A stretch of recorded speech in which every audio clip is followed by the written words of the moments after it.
अस्सलाम वालेकुम। मैं उम्मीद करती हूँ आप सब खैरियत से होंगे। आपके दुआओं से हम भी खैरियत से हैं, जहाँ भी रहें अपनों के साथ खुश रहें। आज हम बना रहे हैं भिंडी पकौड़ा। ये मैंने आधा किलो भिंडी ली थी, 3-4 पानी से धो के छन्नी में 1 घंटा रखे थे। 1 से 2 घंटा रखे, खुश्क हो जाती है। और फिर मैंने इस तरह करके 2-2 पीस बीच में से काट लिए। ये डालेंगे।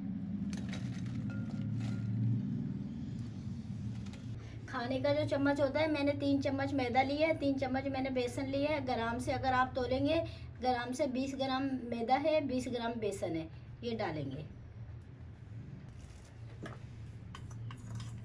1 चम्मच चावल का आटा,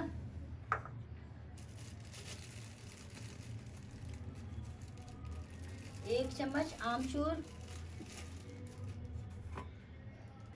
थोड़ा सा सोन का पाउडर,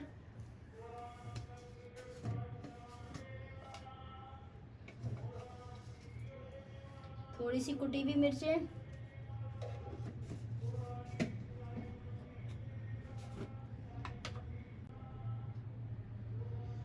आधी चम्मच से कम कुटा हुआ धनिया,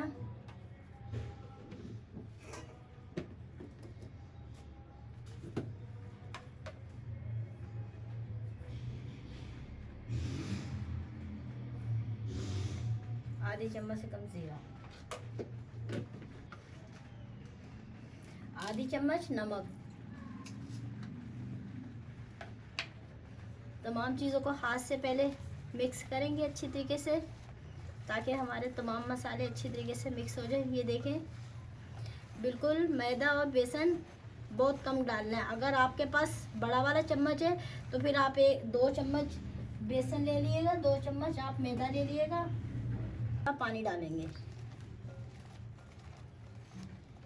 ये देखिए, मैंने थोड़ा सा ही पानी डाला है तो तमाम मिक्सचर मिक्स होने लग गया है। तो आप भी इसी तरह करिएगा, हाथ में हल्का सा पानी लेके फिर डालिएगा। एकदम नहीं पानी डालिएगा तो फिर वरना आपका पेस्ट ढीला हो जाएगा। तो फिर आपको इस तरह करके, ये देखिए, ये इस तरह करके, इस तरह पानी हाथ में लेके यूँ करके आप डाल लें। बस इसमें और पानी नहीं जाएगा, इतना ही जाएगा। अगर हम और पानी डालेंगे ये हमारा पेस्ट ढीला हो जाएगा। फिर जो भिंडियों में भिंडी में, हमारी भिंडी पकौड़े में मसाला लगेगा नहीं। ये देखिए, अभी बिल्कुल ये देख सकते हैं आप, ये मसाला जितना मैंने मसाला बनाया था पूरा मसाला भिंडी में लग चुका है। ये देखें, ये इस तरह होना चाहिए। अगर ढीला ज़्यादा होगा वो फिर वही है, मसाला हमारा भिंडी में लगेगा नहीं, सारा मसाला हमारा ज़ाया हो जाएगा। ये बस इसी तरह तैयार कर। अब चाहे इसको आप थोड़ी देर के लिए रख दें, आधे घंटे के लिए, चाहे आप फ़ौरन फ्राई कर लें। ये तेल डालेंगे भिंडी पकौड़ा के लिए। कम से कम जब आप फ्राई के लिए तेल डालें, कम से कम 1 पाव होना चाहिए। ये 1 पाव की प्याली है। नाज़रीन, हमारा तेल गरम हो चुका है। हल्की तेल गरम करके आप ज़रा नॉर्मल आंच कर लें, ज़्यादा तेज़ आंच नहीं रखें। अगर आप ज़्यादा तेज़ आंच रखेंगे तो फिर हमारी जो भी चीज़ डालेंगे वो जल जाएगी। ये इस तरह करके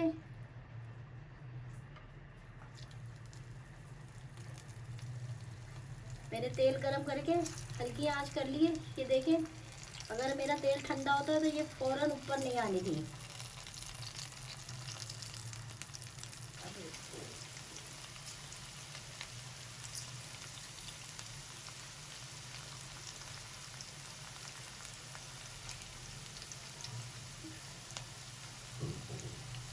बस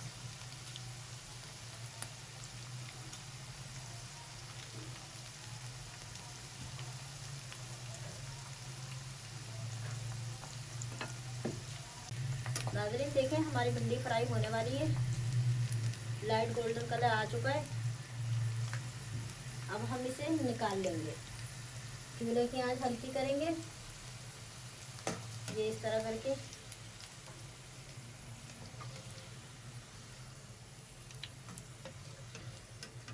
ये देखें, मसालेदार भिंडी पकौड़ा हमारी तैयार है। और मसाला भी साथ है और मसाला भी हमारा पूरा नहीं उतरा।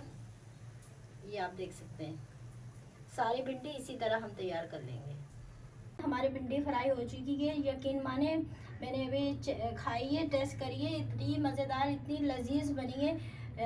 आप ज़रूर मेरी रेसिपी को ट्राई कीजिएगा, अपने लिए बनाएं, अपने बहन भाइयों के लिए बनाएं, दावत में बनाएं, रमज़ान में बनाएं, हर चीज़ में बनाएं, आपको बहुत अच्छी लगेगी। और बहुत आसान सी, बिल्कुल परफेक्ट मैं रेसिपी आपको बताती हूँ। हमारे चैनल को सब्सक्राइब करें, शेयर करें, लाइक करें, आगे बढ़ाएं, दोस्तों में बढ़ाएं। एक नई वीडियो के साथ मिलेंगे। अल्लाह हाफिज़।